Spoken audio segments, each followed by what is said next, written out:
We got to start, Rachel, with the big news that broke on Thursday. The Boston Celtics have officially been sold. The Celtics going for the record price of $6.1 billion. That is not just an NBA record, but it is a record in all of the major North American sports. They're sold to Bill Chisholm, who is the managing partner at Symphony Technology Group. California based, but Bill does have Massachusetts ties, which is something I know the Celtics were looking for. A lot to unpack here, Rachel, with this deal. But what do you make of the Celtics getting a record price for the franchise? Yeah, I mean, it's so interesting on so many levels. First of all, the guy we all thought was the favorite, Stephen, who had been the minority partner. I never pronounce his last name right, so you can do it for me. Pagliuca. Yes. Pagliuca, man. See?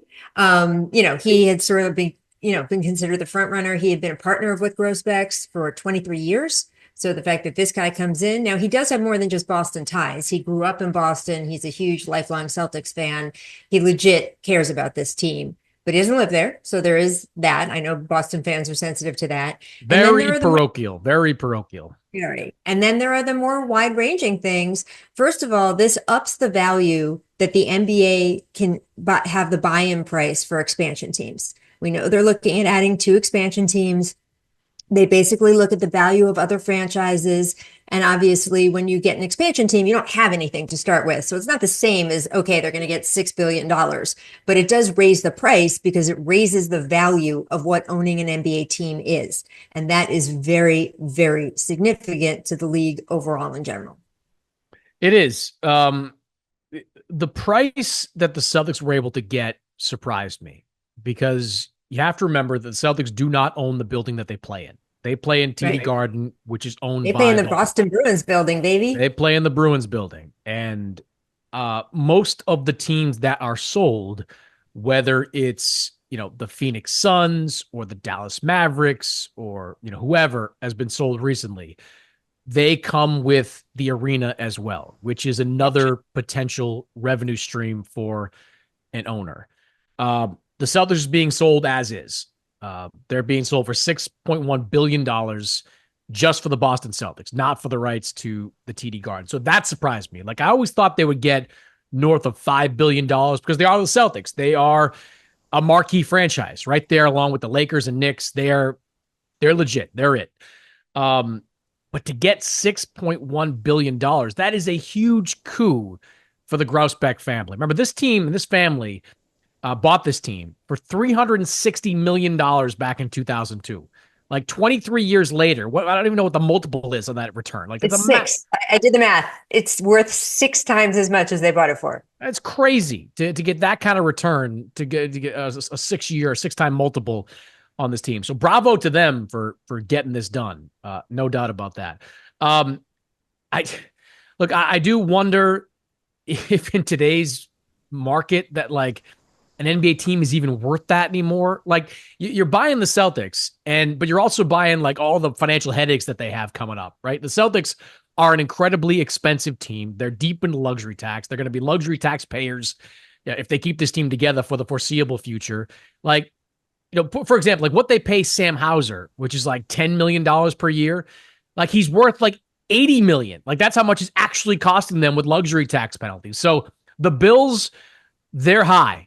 And that's part of the reason why I think the Grousbeck family, getting out of this time is a huge win for them because they don't have to pay any of these bills. They get all the benefits of being defending NBA champions. Wyc Grousbeck is apparently still going to keep his seat on the board of governors for the next 3 years. So he is going to have his cake and eat it too. So I give him credit for that. But like I don't know, like I know that the revenue that is coming in from the TV deals is substantial. But, I mean, can you make a profit in today's day and age if you're spending $6 billion on a franchise? It's not about making a profit, though. It is about how much the team is worth when you buy in and how much it is worth when you want to cash out. It is not about what some of these businesses running at a loss is actually financially beneficial because of tax reasons and other things, how they're tied to other businesses. So it's just not about that. there is certainly serious concerns in terms of how money factors into how he runs the team. You're right. They are expected to have the largest payroll, not just in the NBA, but in NBA history starting next year. And so that chunk of change obviously limits what they can do with rules, with the aprons, all the aprons we like to talk about here in terms of trades they can make and things like that. Is an owner willing to take that on and not have that flexibility? I do think it's interesting to see a team sold like this when they are still one of the lead contenders for the title that year. Because that's something I don't remember having seen before. I remember teams like the Bucks, winning when ownership changed a little bit, but that was a slightly different situation. I don't remember someone buying into a team. Do you, Chris, where it was sort of, oh no, they could not only won the title last year, they could win this year. And so I think when you say, is it worth it? Why are they doing it? If the idea is you can turn the key and possibly be handed a ring in 3 or 4 months, and the way you run the business doesn't really matter because it dovetails and fits in with your other businesses, who runs at a loss, who runs at a profit. And then you think that you may get 6 times the return in 20 years. That is worthwhile. The question is there going to be a point where this ownership group, the new guys, say, you know what, actually, we don't want to pay this much. Actually, let's trade, quote, Karl Anthony Towns the way the Timberwolves did, because we don't want to be caught in a financial situation. So we'll have to see. And I think that's partly worrying for Celtics fans. I also want to ask you, Chris, do you think this whole Wick being on the board of governors for the next 3 years is going to actually play out? Because didn't we hear this with Mark Cuban? I feel like Yeah. Mark Cuban said, I'm Yes. still going to be making the decisions. Obviously, he had nothing to do with the Luka trade, and what seems to not, he's not saying it out loud, but you can tell from his expressions and body demeanor, he is horrified by the trade. And I just, he did not continue to make the decisions for that franchise. I don't think that Wick Grousbeck is going to be, the buck is not going to stop with Wick Grousbeck with the Celtics once this new deal goes through. He wants to still be the face of the franchise. I think ownership is going to allow it, if for no other reason, that I'm pretty sure it's going to be in writing. Like the Mark Cuban situation was more of a handshake deal with the Adelson family, with Patrick Dumont. That ultimately fizzled very quickly. I think this situation with Grousbeck being the governor of the team through 2028, I think that's going to be codified in this deal. Not to say it can't go sideways 6 different ways. Like if you're a guy paying all the bills, you're going to want final say on everything, including some of the votes that these guys take as governors. But for now, that is how it's ultimately going to play out. Yeah, I mean, I guess if they can get 6 times return their investment in 20 years, does that mean, what does that look like? $36 billion for this team? Like I just don't see it. I can see at some point that starts to become real money. Come on. I can see incremental growth in the value of this franchise. I cannot see an explosion like we've seen in the last 20 years. I don't think 20 years from now, look, I think we've we're in like kind of that bubble for television rights. I think this might be the last big rights deal. I think whenever the next one comes up, what is it, 11 years from now officially? Yes. That it's not going to be, you're not going to get the kind of growth that they've seen in deal after deal in the NBA. And that's obviously going to affect the valuation of these franchises. Now, why the Celtics are selling is pretty simple. Like, this is not a Wick Grousbeck thing. This is an H. Irving Grousbeck thing. H. Irving Grousbeck is the father of Wick Grousbeck. It is a family-owned business, but H. Irving is the top of that family tree. Like, he is the deep pockets in all this. And he decided that because he's in his early 90s and he doesn't want, I guess he wouldn't have the headaches if he was dead, but when he passes away, like, he doesn't want the family to have the headaches. I'm just saying, I'm trying to make sure I use proper language here.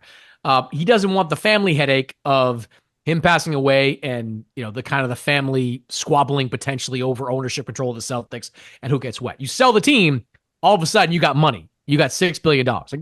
Again, credit to the Grousbecks for doing this now, because like, they got the championship. They're in position to win another one. Wick is apparently going to stay on the board of governors.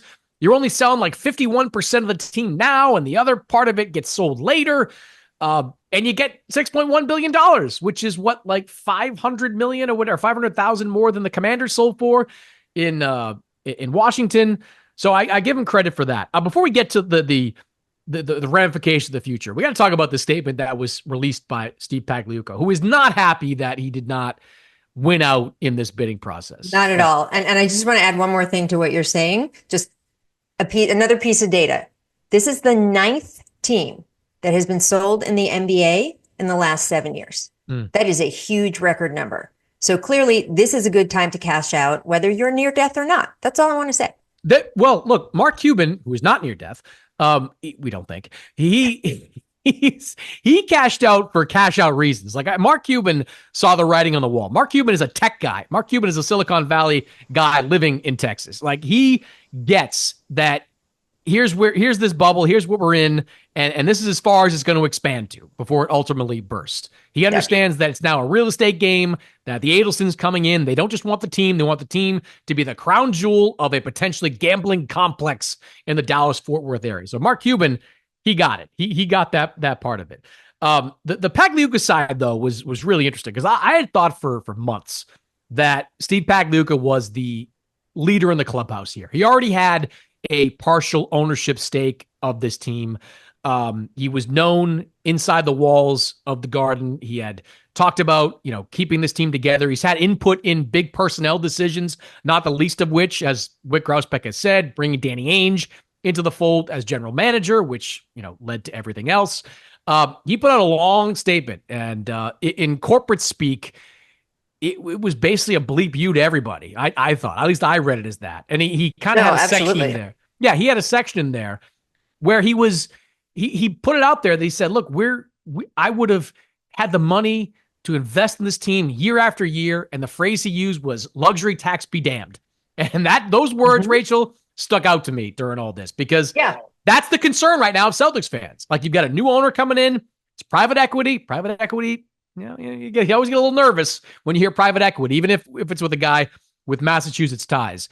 Celtics fans want to know that this team, if it keeps winning, is going to be held together. They don't want it sold off for parts. And what Steve Pagliuca did was say, hey, if I bought this team, I wouldn't be selling it off. I'd be investing. You'd be taking more of my money, and we would win so many championships. It's almost a Trumpian position to take there. It's like, we would be winning so many if I was in charge of this team. So what Pagliuca, I read, is doing is saying, like, if this doesn't work out, remember, you could have had me, and you know me, and I helped put this team together, and I helped everything that happened here in Boston. I was a part of it. You could have had me. Wick Grousbeck didn't want it. That's how I read it. Why do you think Wick didn't sell to him? Because ultimately, I imagine it wasn't just, he got outbid. Because he made it pretty clear in the statement. And look, we don't know. We weren't in the room. You can say anything you want in the statement. He seems to be saying that he put in just as competitive a bid. I'm just curious, the politics in Boston sports better than anyone I talk to. Why do you think this happened? It's hard to say with any certainty. He's implied that he had the best financial offer. He offered so many details in the statement. It was like a 5-paragraph statement where he's just basically saying, like, no debt, tech investors, people that would help grow the Celtics internationally. I'm of the belief that the Celtics were always going to be sold to the highest bidder. Like I just believe that because this is about money for the Grousbeck family. I don't know that Pags was the highest bidder in all this. He's suggesting that he is, and he's suggesting he would have been, and he would have gone over the top. But I don't know that to be true. So what I think right now is that he just got outbid for this team. I don't know if there's anything personal. I mean, I don't know that he and Wick were ever best of friends. I mean, that's for sure. But I do think it just ultimately came down to money with this team and the fact that somebody else came in with a record-breaking offer that was the best offer the Celtics could have had. Yeah. Well, we'll see. And we'll see what the future actually holds because they're saying all the right things now. We're going to keep this team together. Huge Boston fan is going to do what it takes to win championships. But Chris, we've seen, whether the future of the Celtics with the core that they've built with Joe Mazzulla, coaches get replaced like matchsticks these days in the NBA, and to have a patient owner who's going to be okay with a coach having a down year is such a huge question mark now. And I want to know from the front office to the coaching staff whether they're going to be able to be patient on these issues. Um, I've said this before and I've written this before. Like, I think the only thing protecting this roster is championships, right? Like, if they win a championship two in a row, they're not going to be broken up. Like, you're going to give them a chance with the current group, excuse me, to win three in a row. If they come up short, if they get beat in the conference finals against Cleveland, that leaves them vulnerable to change. I'm not talking about Jaylen Brown, Jason Tatum change. We're not going back down that rabbit hole. I'm more talking about, hey, you've got younger players on cheaper salaries that can take the place of what Sam Hauser can do. And we're going to trade Sam Hauser and get that contract off our books. Or, Yep. take it a step further. Could Derek White or Drew Holiday be moved? And Peyton Pritchard steps into that role. Peyton Pritchard on a much cheaper salary. Al Horford, I think, will be interesting next offseason. He's going to be a free agent. Like, how much are they willing to invest in Al Horford moving forward? Like, I think championships protect the roster. Anything short of that leaves it vulnerable to be picked apart. And look, at some point, it is like the reality is you can't keep paying all these guys what you've been paying. And the question is, how deep do the cuts go? Like you mentioned, Minnesota, they made a deep cut. They made a decision on Karl Anthony Towns that they weren't going to pay the money that was required to pay him. They were going to bring in a couple of other guys that would save them some money.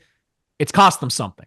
No doubt about that this year. I don't think the Celtics are going to go that far, but I do think you will see this team start to be picked apart a little bit over the next couple of years. By the way, Minnesota, like if I'm Alex Rodriguez and Mark Lowry and the Board of Governors meeting goes our way next week and we get control of the franchise away from Glenn Which is Taylor, what we expect. which is what we expect. I put the team on the market right now. Like, you know what? Let's put the team on the market for $3 billion. We bought it for 1.5. Let's put it on the market for Right. $3 billion. I bet they could get it. Seriously. Yeah. I mean, it's a way to go, Chris. I'm just saying. I would strongly consider that for financial reasons.